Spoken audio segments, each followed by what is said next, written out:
வணக்கம். இந்தியாவின் முதல் பிரத்யேக சேஃப்டி மேனேஜ்மெண்ட் கல்லூரியான IIPHS college of safety management வழங்கும் ஈஸி இங்கிலீஷ். நோட் எடுக்காமல், பேனா எடுக்காமல், கஷ்டப்படாமல் ஒரு 5 நிமிஷத்தில் அன்றாட வாழ்க்கையில் நம்ம செய்யக்கூடிய சின்ன சின்ன இங்கிலீஷ் மிஸ்டேக்கில் எப்படி நம்ம சரி பண்ணுறது அப்படிங்கிறத தொடர்ந்து பார்த்து வரோம். இந்த எபிசோடில் பண்ண இதுக்கு முன்னாடி நிறைய பார்த்தோம். நிறைய நன்றி, வாழ்த்துக்கள், விஷ் பண்ண அனைவருக்கும் என்னுடைய மனமார்ந்த நன்றி. ஒன்றுமே இல்லை, வாழ்க்கையில் ஒன்றும் ஷேர் பண்ணிக்கிறது தான். எனக்கு தெரிஞ்சவங்க உங்களுக்கு சொல்லித்தரேன், உங்களுக்கு தெரிஞ்சு நீங்கள் எனக்கு சொல்லிக் கொடுங்க இல்லையா? கொடுத்து வாங்கிறதுக்கு அன்பும் இருக்கும், அறிவும் இருக்கும். பொருள் மட்டுமே இங்கே இல்லை. ஆனால் எல்லாம் பொருள் மட்டும் தான் நினைக்கிறாங்க. நம்ம கூட சொல்லுவாங்க, கௌரவம் கூட சொல்லுவேன், மரியாதை கொடுத்து மரியாதை வாங்குவாங்க. மரியாதை கூட கொடுத்தா வாங்கணும். அன்பை அப்படி தான். அன்பை நிறைய கொடுத்தோன்னு வச்சுங்களேன், அது திரும்ப நம்ம கொடுக்கும். ஒரு மனிதனுக்கு மனசு மட்டும் இல்லை, ஒரு நாய் இருக்குது அப்படின்னாக்க, இல்லை மிருகங்கள், கொடிய மிருகங்கள் இருந்தால் கூட நல்ல பாம்பு வருது, அதுக்கு சில பேர் தண்ணி கொடுக்குறாங்க, குடிச்சிட்டு போயிடுது. குரங்குகளுக்கு சில நிறைய இதெல்லாம் பார்த்துருப்போம் டிஸ்கவரி சேனல்லாம். காடுகளில் உள்ள கொடிய விலங்குகளுக்கு பெரிய ஆபத்து வரும்போது மனிதர்கள் போய் இதை ஹெல்ப் பண்ணுவாங்க. அது அப்படியே அக்கறையாக அப்படியே ஒரு கருணையோடு போகும். நாய் பாருங்களேன், நம்மளை தெருவில் போனால் நம்ம குலைக்கும், நமக்கு பயமாக இருக்கும். என்றைக்காச்சும் ஒரு நாள் நம்ம நாய்க்கு அந்த நாய்களுக்கு ஏதாச்சும் உணவு கொடுத்து பாருங்களேன், அது ஒரே ஒரு தடவை உணவு கொடுத்துருங்க. அதுக்கப்புறம் நீங்கள் ஏரியாவில் போங்களேன், நமக்கு நண்பனாக இருக்கும். அந்த பயமே நமக்கு வராது. அந்த நாய்க்கு நம்ம உணவு வச்சுருக்கோம், நம்ம சாப்பிட்ட பிறகு அந்த நன்றி உணவோடு இருக்கும். ஸோ அதனால் கொடுத்து வாங்கிறது எல்லாமே இருக்குது. பொருள் மட்டும் இல்லை, அன்பு, அறிவு இருக்குது. அது மாதிரி எனக்கு தெரிஞ்ச நான் சொல்கிறேன், எனக்கு தெரிஞ்ச அறிவை, உங்களுக்கு தெரிஞ்ச அறிவை நீங்கள் கொடுத்தா நானே ஏற்றுக்குவேன். இன்றைக்கி நம்ம பார்க்க போகிற டாபிக் என்ன அப்படின்னாக்க, அதாவது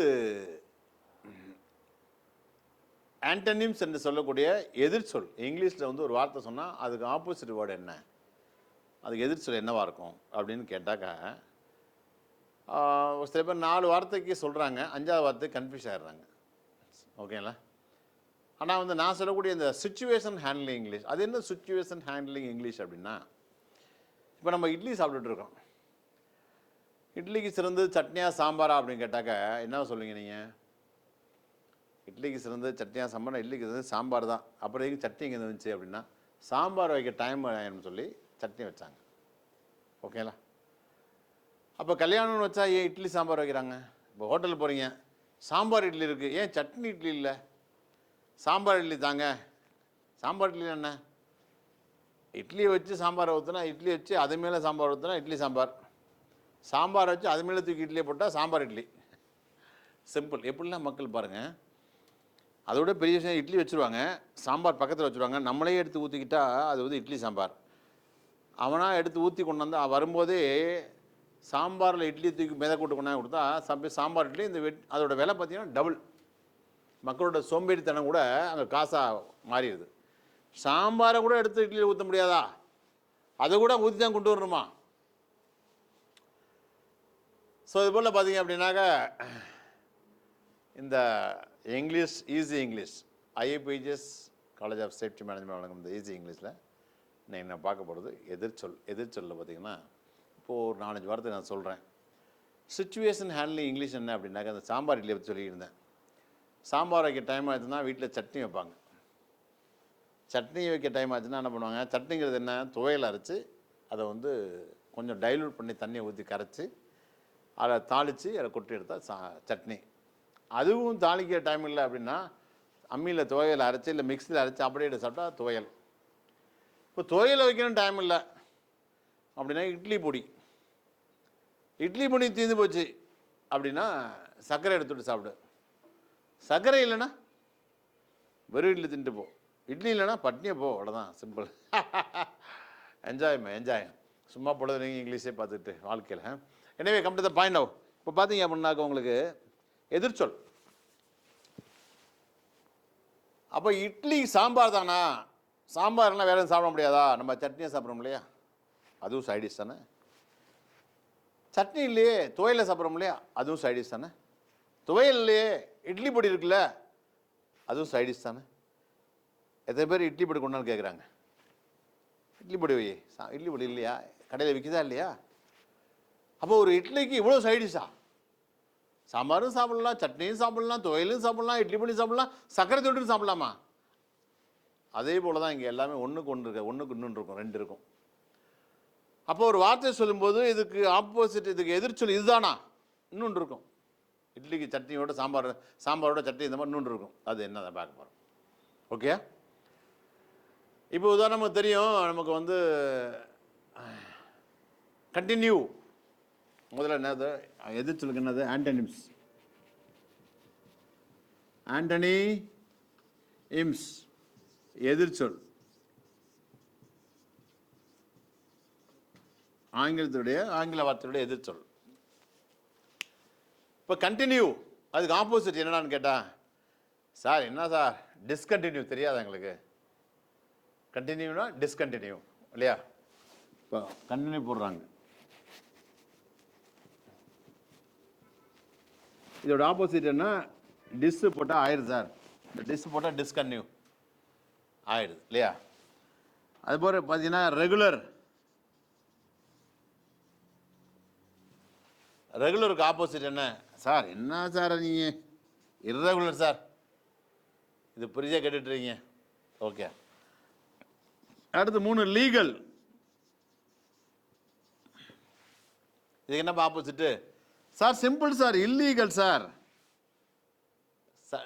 சட்டமன் சட்ட ரீதியான, இது சட்டத்துக்கு புறம்பான, இல்லீகல் இல்லையா? இப்போ 4 வந்து ப்ராப்பர். இதுக்கு என்ன ஆப்போசிட்டு? சார் என்ன சார் இது இம்ப்ராப்பர். இதெல்லாம் ஆப்போசிட்பாங்க. ஓகே, இப்போ இதெல்லாம் ஆப்போசிட் சொல்லிட்டு வராங்க. கண்டினியூக்கு ஆப்போசிட் எதிர்ச்சொல் கண்டினியூவாக தொடர்ந்து, இது தொடர்ச்சி இல்லாமல். ரெகுலரான தொடர்ந்து அப்படி தான், இது இல்லாமல் சட்டப்பூர்வமான, இது சட்டத்துக்கு புறம்பான இல்லீகல்.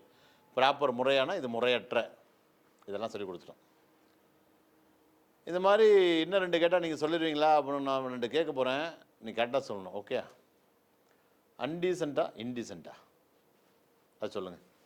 இப்போ டீசென்ட்டு அன்டீசென்ட்டா இன்டீசென்ட்டான்னு சொல்லுங்கள்.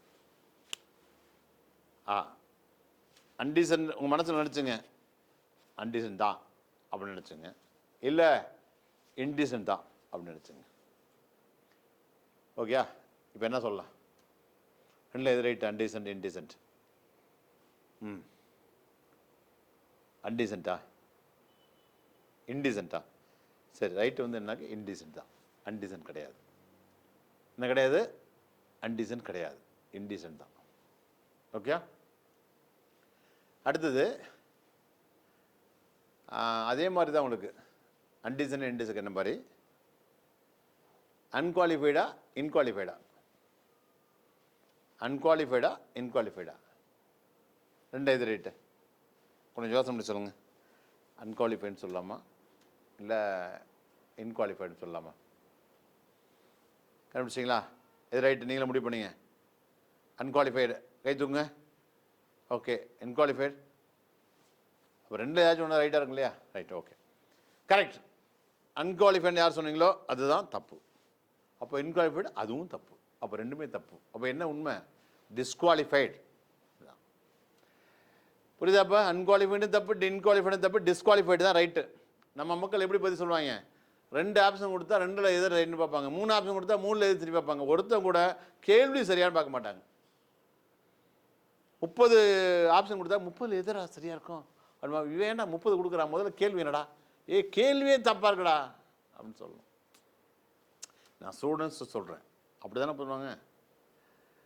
அப்போ அன்குவாலிஃபைடு தப்பா இன்குவாலிஃபைடு ரைட்டா அப்படின்னு கேட்கும்போது இங்கேயே நீங்கள் தடுமாறுறீங்க. ஒரு 4-5 வார்த்தையை சொன்னாவே அதுக்கு ஆப்போசிட் சொல்ல தடுமாறுறோம். அன்குவாலிஃபைடா இன்குவாலிஃபைடுன்னு கேட்டால் அதுக்கு டிஸ்குவாலிஃபைடுன்னு சொல்ல மறந்துட்டோம்.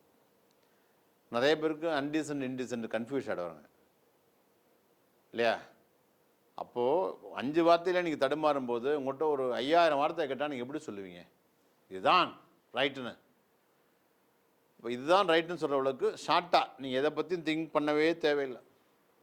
எதை கேட்டாலும் எனக்கு தம்பி எதை கேட்டாலும் நான் அதுக்கு எதிர்ச்சொல் வார்த்தை சொல்லிடுவேன் அப்படின்னு சொல்லணும்.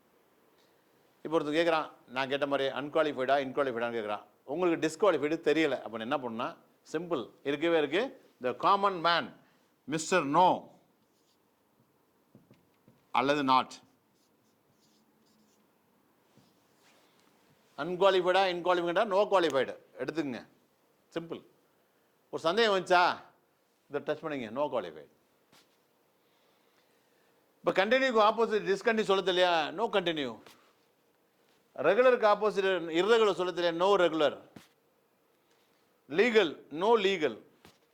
Proper no proper. இம்ப்ராப்பர்னு சொல்ல தெரியலையா, நோ ப்ராப்பர். புரியுதா? சிம்பிள். நீங்கள் எங்கேயாச்சும் பேசிக்கிட்டு இருக்கும்போது சரியான எதிர்ச்சொல் வார்த்தை கிடைக்கல அப்படின்னா வழி இருக்குது. வழி இருக்கிறது வே, வழி இல்லைன்னா நோ வே, நோ சான்ஸ். சந்தர்ப்பம் இருக்குது, சான்ஸ். சந்தர்ப்பம் இருக்குங்கிறது சான்ஸ், சந்தர்ப்பம் இல்லைங்கிறது என்ன இருக்கு இங்கிலீஷ் வார்த்தை, நோ சான்ஸ். சிம்பிள். நல்லதுன்னா குட்டு, அது பேட் என்னன்னு தெரியல அப்படின்னு சொல்லணும், நோ குட். ஹாப்பி, அது ஹாப்பி, இதுக்கு ஆப்போசிட் வந்து உனக்கு வந்து ஒரு அன்ஹாப்பின்னு சொல்கிறாங்கன்னு தெரியலன்னு வச்சுக்கலாம், நோ ஹாப்பி. சேடு சேரோ இதெல்லாம் ஒரு வார்த்தைக்கு எதிர்ச்சொல் தெரியலன்னா அந்த எதிர்ச்சொல் என்ன சொல்லுது, அது இல்லைன்னு தானே சொல்லுது.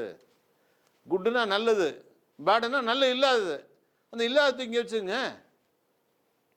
கண்டினியூனா தொடர்ச்சியானது, டிஸ்கண்டினியூ தொடர்ச்சி இல்லாதது. எதை சொன்னாலும் இல்லாது இல்லாது தான் வரும். இல்லைங்கிறதுக்கு என்ன நோ தானே, நோத்துக்கு வச்சுங்க. நோ குட், முடிஞ்சு போச்சு. ஸ்மார்ட், வெரி ஸ்மார்ட் பாய், அவன் வந்து ஸ்மார்ட் கிடையாது அப்படின்னா நோ ஸ்மார்ட். அர்ஜென்ட்டு, அவசரமா, அர்ஜென்ட்டு. உங்களுக்கு அதுக்கு ஆப்போசிட் ஆர்டினரி. ஆர்டினரி செலவையா இல்லை அர்ஜென்ட் செலவையான்னு கேட்பான். உங்களுக்கு ஆர்டினரி தெரியலன்னு வச்சுக்கலாம், நோ அர்ஜென்ட். ஒன்றும் பிரச்சனை இல்லை சார், நோ அர்ஜென்ட் சார் சொல்கிறோமா இல்லையா? அன்றாட வார்த்தை நம்ம யூஸ் பண்ணுறோம். அதே வார்த்தைகளை எங்கேயாச்சும் நீங்கள் பேசிக்கிட்டு இருக்கும்போது அந்த வார்த்தைக்கான எதிர்ச்சொல் தெரியல அப்படின்னாக்க என்ன சொல்லணும்னா நோவையும் அல்லது நாட்டை, நோவோ அல்லது நாட்டை சொல்லலாம். நோனாலும் இல்லை, நாட்டினாலும் இல்லை. புரியுதா? ஆனால் என்ன வித்தியாசம் அப்படிங்கிறத, நோனாலும் இல்லை நாட்டினாலும் இல்லை, ஆனால் எதை சொல்லணும், நோவை தான் சொல்லணும், நாட்டை சொல்லக்கூடாது. சார் என்ன சார் நோனாலும் இல்லை நாட்டினாலும் இல்லை, அப்புறம் ஏன் சார் எழுதுனீங்க? அடுத்த எபிசோடுக்காக எழுதி வச்சுருக்கேன். இங்கே நிறைய பேர் நோனாலும் இல்லை நாட்டினாலும் இல்லை தான், ஆனால் எதை எங்கே யூஸ் பண்ணணுன்னு தெரியுமா இல்லையா? இல்லை எது இல்லை, நோங்கிறது இல்லையா நாட்டுங்கிறது இல்லையா அப்படிங்கிறத கண்டிப்பாக நம்ம அடுத்த எபிசோடில் பார்ப்போம். புரியுதா? நோ இல்லைங்கிறதுக்கு நோ யூஸ் பண்ணுமா நாட் யூஸ் பண்ணுமா, அதானே? இப்போ நான் அடிச்சிருக்கேன் நாட்டை, அடுத்த எபிசோடில் எது அடிக்கணும்னு பார்ப்போம். புரியுதா உங்களுக்கு? இந்த பேர் வந்து situation handling English. Situation handling English என்ன, சில சினிமாவில் பார்த்துக்கலாம். திடீர்னு இந்த சூரிய வம்சம் படம் வந்துச்சு, அந்த படத்தில் ஹீரோயின் சரத் சாரும் தேவயானி மேடம் இருப்பாங்க. அவங்க இருக்கும்போது பார்த்தீங்கன்னா திடீர்னு அவங்க அப்பா வந்துடுவார், வீட்டுக்கு வந்துடுறாரு. வீட்டுக்கு வந்து என்ன சமைக்கிறது தெரியாது, வீட்டில் ஒன்றுமே இருக்காது. ஸோ நேற்று இருந்த இட்லி எடுத்து உடனே இட்லியை போட்டு உப்பும் செஞ்சு கொடுப்பாங்கன்னா that is situation handling cooking. அது அவசரமாக ஒரு சமையல் எப்படி பண்ணுறது, சுச்சுவேஷன் ஹேண்ட்லிங் குக்கிங். அது மாதிரி இங்கிலீஷ் பேசிகிட்டு இருக்கும்போது, ஸ்டேஜில் பேசிகிட்டு இருக்கும்போது இல்லை ஏதாச்சும் எழுதிக்கிட்டு இருக்கும்போது அதுக்கான சரியான எதிர்ப்பத வார்த்தை கிடைக்கல அப்படின்னாக்க அந்த இடத்துல நோ போட்டுங்க, அவ்வளோதான். ப்ராப்பருக்கு நோ ப்ராப்பர், ரெகுலருக்கு நோ ரெகுலர், கண்டினியூக்கு நோ கண்டினியூ, குவாலிஃபைடுக்கு no qualified. Okay my dear அவன் ஃப்ரெண்ட்ஸ், திரும்பவும் சொல்கிறேன், இது புரிஞ்சுங்க. ஏதாவது என்ன சொல்லுவாங்க உங்களுக்கு, இது வந்து இட்லி சாம்பார்லையா அப்போ சட்னியை ஊற்று, அதே கதை தான்.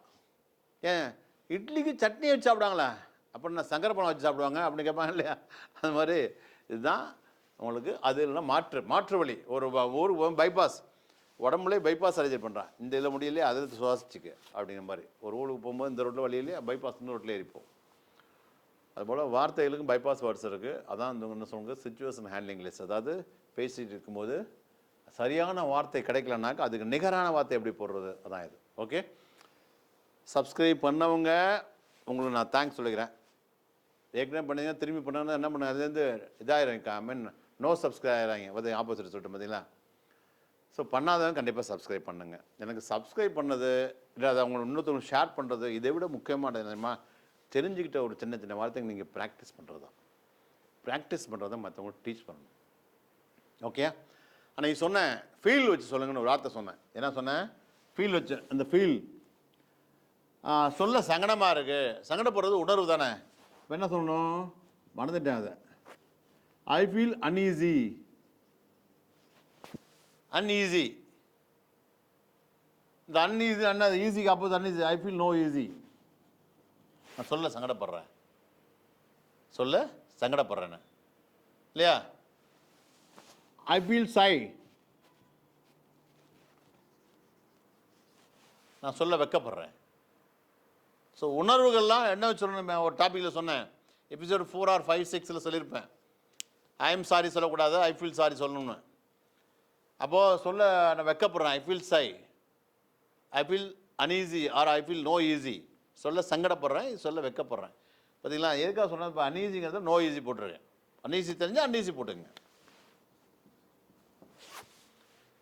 ஓகே மை டியர் ஃப்ரெண்ட்ஸ், இது மாதிரி இங்கிலீஷ் ஒரு ஒன்றுமே இல்லை. சிம்பிளாக நான் சொல்ல அப்படின்னாக்கா, அதோட முடிச்சு இந்த கதையோட அடுத்த டாபிக் போயிடுவோம். இந்த பாருங்கள், இந்த மூடி எடுத்துருவோம். இப்போ ஒரு எறும்பு என்ன பண்ணுது? இந்த பாட்டில் நிறையா தண்ணி இருக்குது, ஃபுல்லாக தண்ணி இருக்குது. இந்த எறும்பு என்ன பண்ணுது? இந்த இதை வந்து இங்கே இருக்குது, இங்கே இருக்குது, பாட்டில் இருக்குது, இங்கே பாட்டில் இருக்குது. இந்த எறும்பு என்ன பண்ணுது? கொஞ்சம் கொஞ்சமாக ஒரு எறும்பு இந்த பக்கம் இருந்து இப்படியே தள்ளிக்கிட்டே வருது. இதான் எறும்புன்னு வச்சுங்களேன். இப்படியே தள்ளிக்கிட்டே, இந்த எறும்பு தள்ளிக்கிட்டே வந்து வந்து வந்து வந்து என்ன பண்ணுது? அந்த மூளை கொண்டு வந்துருச்சு ஒரு எறும்பு, ஃபுல் பாட்டில் தண்ணியோட. இப்போ எறும்பு என்ன பண்ணுது? மேலே ஏறி பார்க்குது, எங்கடா மூடி இருந்தால் எறும்போட குணம் சேமித்து வச்சு ரொம்ப நாளைக்கு யூஸ் பண்ணுறது. பார்த்தா மூடியை காணோம். ஐயா, இந்த எறும்பு என்ன ஃபீல் பண்ணுது? பாட்டில் நிறைய தண்ணி இருக்குது,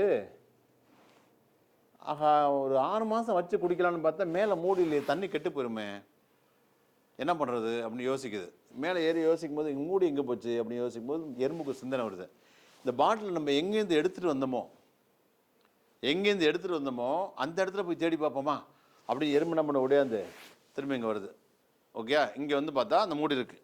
இங்கே வந்து பார்த்தா இருக்குது, இந்த மூடி இருக்குது. இப்போ இந்த மூடியை அந்த எறும்பால் நகர்த்தி கொண்டு வர முடியுமா? பாட்டில்கிட்ட இங்கே பாட்டில் இங்கே இருக்குது. இந்த மூடியை, இந்த பாட்டில் தண்ணியும் ஃபுல்லாக இருக்குது, இந்த மூடியை அந்த எறும்பால் நகர்த்த முடியுமா? நகர்த்தி கொண்டு வர முடியுமா அப்படின்னு சொல்லுங்கள். சொல்கிறது புரியுதா? ஒரு ஃபுல் பாட்டில் தண்ணியோடு அந்த எறும்பு ஒரே ஒரு எறும்பு நகர்த்தி கொண்டு வந்துருச்சு. மேலே ஏறி பார்த்தா தண்ணியில் மூடி இல்லை. மூடி இருந்தால் ஒரு பத்திரமா மூடி வச்சுட்டு 6 மாதம் தண்ணி வச்சு குடிக்கலான்னு 6 மாதத்துக்கு யோசிக்குது. ஆனால் மூடியை காணோம். இப்போ ஒருவேளை பாட்டில் எங்கேருந்து எடுத்தோமோ அங்கே கிடக்குமோ அப்படின்னு தேடி வந்து பார்க்குது. இங்கே வந்து தேடும்போது பாட்டில் மூடி கிடக்கு. இப்போ இந்த மூடியை என்ன பண்ணோம்? இந்த எறும்பு நகர்த்திட்டு வரணும். ஆனால் அந்த மூடியை எடுக்க முடியுமா அப்படின்னு எனக்கு ஒரு சந்தேகம். உங்களுக்கு தெரிஞ்சால் பதில் சொல்கிறீங்களா? என்னது? Very good super. அதுதான் நான் எதிர்பார்த்தேன். அது கூட தெரியாமல் நிறைய பேர் இருக்காங்க. நீங்கள் என்ன சொல்கிறீங்கன்னா புரியுது. நான் திருப்பி சொல்லிட்டு பண்ணி சொன்னதை சார், ஒரு தண்ணி பாட்டிலு ஃபுல் தண்ணி கிடையாது, பாட்டிலில் தண்ணி ஃபுல்லாக இருக்குது, ஃபுல் பாட்டிலோடு இருக்குது. அவ்வளோ பெரிய பாட்டிலையே எறும்பு இங்கேருந்து நகர்த்தி வந்துடுச்சு. ஆஃப்டர் ஒரு சின்ன மூடி. அது இது எவ்வளோ வெயிட்டு, இது எவ்வளோ வெயிட்டு சார்? இது எவ்வளோ வெயிட்டு, இது எவ்வளோ வெயிட்டு? இதையே நகர்த்த முடிஞ்ச எறும்புக்கு இதை நகர்த்த முடியாதா சார்? சாதாரணமாக கொண்டு வச்சு மேலே ஏற்றி மூடியை போட்டுரும் சார் அப்படின்னு சொல்ல தான் வர்றீங்க. புரியுது, அதைத்தான் நானும் சொல்கிறேன். இங்கே வந்து வெயிட்டான தண்ணி பாட்டில் என்பது நாம் பேசக்கூடிய 247 எழுத்துள்ள தமிழ். இதுதான் தண்ணி பாட்டில். நம்ம பேசுகிற மொழி வந்து 247 எழுத்துள்ள தமிழ். ஆனால் அந்த மூடிங்கிறது வெறும் 26 எழுத்துள்ள இங்கிலீஷ். வெறும் 26 எழுத்துள்ள இங்கிலீஷ். இது 247 கிலோ, இது வெறும் 26 கிலோ. இப்போ நீங்கள் சொல்கிறீங்களே சார், இவ்வளோ பெரிய பாட்டில் நகர்த்த எறும்புக்கு சின்ன மூடியை நகர்த்த முடியாதா? அதுதான் சொல்கிறேன். இவ்வளோ பெரிய 247 எழுத்துள்ள தமிழை பேச முடிஞ்ச நம்மளால் வெறும் 26 எழுத்துள்ள இங்கிலீஷ் பேச முடியாதா அப்படின்னு நானும் கேட்குறேன். புரியுதா? நீங்கள் அதை யோசிப்பாங்க. ஏன் முடியலை அப்படிங்கிறத அடுத்த எபிசோடில் நான் மறந்தாலும் மறந்துடுவேன். நீங்களே யோசிங்க, ஏன் முடியலை. முடியாமல் இல்லை, ஒன்று பயமுறுத்திட்டாங்க, தெளிவாக சொல்லித்தரல. அது ஒன்று. நான் சொன்ன மாதிரி எது தேவையோ அதை விட்டுட்டாங்க. சொல்லுவாங்களே, தும்பை விட்டுட்டு வாழை பிடிச்ச கதையா? தும்புங்கிறது மாட்டோட மூக்கில் போட்டுருங்க, மூக்கணாங்கயிறு. அதை பிடிச்சா அது வலிக்கும் நிற்கும். வாடு பெருசாக இருக்கேன்னு வாழை பிடிச்சா நம்ம எடுத்துகிட்டு போயிடும். அது மாதிரி இந்த இங்கிலீஷில் எதுலாம் தேவையில்லையோ, சிங்கம், கரடி, முதல்ல குரக்கோடைல்னு சொல்லி வச்சுருக்காங்க. நம்ம வீட்டில் முதல்ல இருக்கா? குரக்கோடையில், நீலத்திமிங்கலம், ப்ளூ வேல், நீலத்திமிங்கல்னு என்ன, விராமீன் சுறாமணியே காண. நம்ம வீட்டில் முதல்ல எங்கே இருக்கும்? குரக்கொடைல். இதெல்லாம் சொல்லி கொடுத்துருக்காங்க இல்லையா? ஆனால் என்ன உங்களுக்கு இந்த தலையில் இருக்க நரைச்ச முடிக்கு என்ன, தலையில் இருக்க பேனுக்கு என்ன, என்னத்தை நம்ம சொல்கிறது, வீட்டில் நிற்கிற தூணுக்கு என்ன, அதெல்லாம் சொல்லித்தரல. இப்போ நீங்கள் திங்க் பண்ணுங்கள், நீங்கள் தான் அந்த பாட்டில். நீங்கள் 247 எழுத்துள்ள எழுத்து எப்படி எறும்பு தள்ளிட்டு வச்சோ அது மாதிரி 247 எழுத்துள்ள தமிழை இவ்வளோ பெரிய பாட்டில் தள்ளிட்டு வச்சா இல்லையா? நீங்கள் சாதாரணமாக பேசுகிறீங்க. எப்படி பேசுகிறீங்க? எப்படி வேகமாக திட்டுறீங்க? இந்த அறிவு கட்டவனே, நான் தான் சொன்னேன் உனக்கு அறிவு இல்லை, யாரை கட்டுறா போனேன், நான் போய் சொன்னேன்னா நீ ஏன் போக வேண்டியது, வம்பெடுத்து வர வேண்டியது, அப்படி எவ்வளோ வேகமாக கத்துறீங்க. 247 எழுத்து ஒன்று ஒன்றா எடுத்து சீக்கிரமாக கம்போஸ் பண்ணி எடுத்து பேசுகிறீங்களா இல்லையா? ஆனால் இப்போ நீ இங்கிலீஷ் பேசும்போது வெறும் 26 எழுத்து தானே. 247 எடுத்து டக்குன்னு எடுத்து பேசுகிற, திட்டலை போகலை, அது உங்களுக்கு ஈஸியாக இல்லை?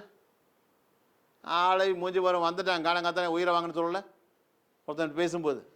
வாங்க அப்போ நல்லா இருக்கீங்களா, பார்த்து ரொம்ப நாள் ஆச்சு, வீட்டில் அக்கா நல்லா இருக்காங்களா, அக்கா நல்லா இருக்காங்களா, பசங்க நல்லா இருக்காங்களா, கண்டிப்பாக நான் அடுத்த முறை வரேன், வாங்க வீட்டுக்கு வந்துட்டு போங்க, எப்படி பேசுகிறோம்? இங்கே இங்கிலீஷ் படிச்சுட்டு என்னடா படிச்சிருக்கேன் இங்கிலீஷ் சொல்கிறேன் அப்படின்னாக்க, மேக்ஸிமம் படித்த டிகிரி படித்தவங்க, குறிப்பாக இங்கிலீஷ் லிட்ரேச்சர் படித்தவங்களுக்கு நான் படித்த படிப்பே சொல்ல தெரியல. நான் பிஏ படிச்சிருக்கேன், எம்ஏ படிச்சுன்னு சொல்ல தெரியல. உங்களை எங்கேயும் பார்த்துருக்கேன், இங்கிலீஷ் சொல்ல தெரியல. என்னால் சொல்ல முடியலை அப்படிங்கிறது இங்கிலீஷில் சொல்ல தெரியல. என்னால் சொல்லி பாருங்க, என்னால் சொல்ல முடியலை இங்கிலீஷ் சொல்லி பாருங்க, முடியாது. நான் எம்எஸ்சி படிச்சிருக்கேன், நான் எம்காம் படிச்சிருக்கேன், எம்பிஏ படிச்சிருக்கேன், பிகாம் படிச்சிருக்கேன், யாரோ வந்திருக்காங்க உங்களை பார்க்க தான் வந்திருக்காங்க. நான் படித்து முடிச்சேன், எனக்கு 5 வருஷம் அனுபவம் இருக்குது, எனக்கு அனுபவமே கிடையாது, உங்கள் விளம்பரத்தை பார்த்தேன், அப்ளிகேஷன் போட்டிருக்கேன், இதுதான் இன்டர்வியூவில் எதிர்பார்க்குறான். அப்போ உங்களால் முடியும், ஏன்னா இவ்வளோ பெரிய பாட்டில் நகர்த்திட்டீங்க. 247 லெட்டர்ஸ் இன் தமிழ், 240 எழுத்துள்ள தமிழ், ரொம்ப அழகாக சாதாரணமாக ஸ்பீடாக கடன்னு பேசுகிறீங்க. உங்களால் ஏன் இந்த 26 எழுத்துள்ள இங்கிலீஷை பேச முடியாது? முடியும். பயமுறுத்தி வச்சுட்டாங்க, சரியாக சொல்லித்தரல, உங்களுக்கு அது ஆர்வம் இல்லை. இப்போ நீங்கள் மொபைல் யூஸ் பண்ணுறீங்களே, புது வருஷம் யார் சொல்லி கொடுத்து யூஸ் பண்ணுறீங்க? எந்த வாத்தியார் சொல்லி கொடுத்தாரு? எந்த வாத்தியார் மொபைல் எப்படி யூஸ் பண்ணி சொல்லி கொடுக்குறாங்களா? நீங்கள் எப்படி யூஸ் பண்ணுறீங்க? முதல்ல ஆர்வம். அப்பா அம்மா சொல்கிறாங்க மொபைல் யூஸ் பண்ணக்கூடாதுன்னு சொன்னால் அதுக்கான உயிரை கூட விட்டுறாங்க. எத்தனை பொண்ணுங்க, எத்தனை பசங்க, படித்த பசங்க சூசைட் பண்ணிக்கிறாங்க மொபைல் விட சொன்னதுக்கு. அந்த ஆர்வம், அதுக்கான உயிரை கூட விட்டுறீங்க. ஆனால் இது மொழி இன்னைக்கு வேலை கிடைக்கிறதுக்கு மிகப்பெரிய ப்ளஸ் பாயிண்ட். இன்னைக்கு இங்கிலீஷ் மட்டும் தெரிஞ்சால் லட்சத்தில் சம்பளம். நிஜமா அன்னைக்கே சொன்னேன், உங்களில் யாராவது 24 மணி நேரத்தில் இங்கிலீஷ் படிக்கணும், ஒன்று இறந்த காலம், நிகழ்காலம், எதிர்காலம், இந்த 3 மட்டும் தமிழ் தெளிவாக தெரிஞ்சுக்குங்க. மாடு முட்டும் அப்படின்னா அது என்ன காலம், அது என்ன காலம், அதுக்கு ப்ரெசன்ட் டென்ஸ் என்னவாக இருக்கும், ப்ரெசன்ட் மாடு முட்டுங்கிறது எப்படி சொல்கிறது, பாஸ்ட் டென்ஸில் மாடு முட்டுங்கிறது எப்படி சொல்கிறது, இதை மட்டும் கரெக்டாக சொல்லிட்டீங்கன்னா 24 மணி நேரத்தில் நான் உங்களுக்கு இங்கிலீஷ் டீச் பண்ணித்தரேன். ஒரு பிஹெச்டி படித்த அளவுக்கு இங்கிலீஷ் டீச் பண்ணித்தரேன். கிளியரா? மற்றது அடுத்த எப்படி சொல்லி பார்ப்போம். கீழே நீங்கள் நம்பருக்கு கான்டாக்ட் பண்ணி, என்ன நம்பர் வேணும்னாக்கா அந்த நம்பரில் கான்டாக்ட் பண்ணி 24 ஹவர்ஸ் நீங்கள் எனக்கு கொடுத்தா போதும். 24 மணி நேரத்தில் இங்கிலீஷ் நீங்கள் மற்றவங்க டீச் பண்ணுங்க, அந்த மாதிரி சொல்லிக் கொடுப்பேன். ஓகே. அப்புறம் சப்ஸ்கிரைப் பண்ணாதவங்க பண்ணுங்கள், ஷேர் பண்ணுங்கள், உங்கள் ஃப்ரெண்ட்ஸுக்கு சொல்லிக் கொடுங்க. கண்டிப்பாக நீங்கள் ப்ராக்டிஸ் பண்ணுங்கள். ஒன்று தமிழ்மொழி தாய்மொழி, நம்முடைய தமிழ்மொழியை கம்பேர் பண்ணும்போது இங்கிலீஷ் ஒன்றுமே இல்லை. 241 படத்தில் சிங்கம் போல நடந்து வர எங்கள் பேராண்டிய படத்தில் பறவை மணியம்மா ஒரு பெரிய பார் செய்கிற கம்பி காதால் ஓய்த்து தள்ளுவாங்கள்ல, யாரா கம்பியை குறுக்கப்பட்டவன் அப்படின்னு. அது மாதிரி 247 எழுத்துல மிகப்பெரிய உலகத்தில் முதன்மையான பன்மையான தொன்மையான பழைய மொழி, மூத்த மொழி. இதை சாதாரணமாக பேசுகிறவங்களுக்கு வெறும் 26 எழுத்துல இங்கிலீஷ் ஒன்றுமே இல்லை. ஆனால் தாய்மொழி தமிழில் 3 காலத்தை நடந்தது, நடக்கிறது, நடக்க போகிறது அப்படிங்க 3 காலத்தை தெளிவாக புரிஞ்சுங்க. ஓகேங்களா? மீண்டும் அடுத்த ஒரு எபிசோடில், எந்த எபிசோடு இல்லைங்கிறதுக்கு நோ சொல்கிறதா இல்லை நாட் சொல்கிறதா அப்படிங்கிறத அடுத்த எபிசோடில் சந்திப்போம். உங்களிடம் இந்த விடைபெறுவது உங்கள் முருகானந்தம். தேங்க்யூ.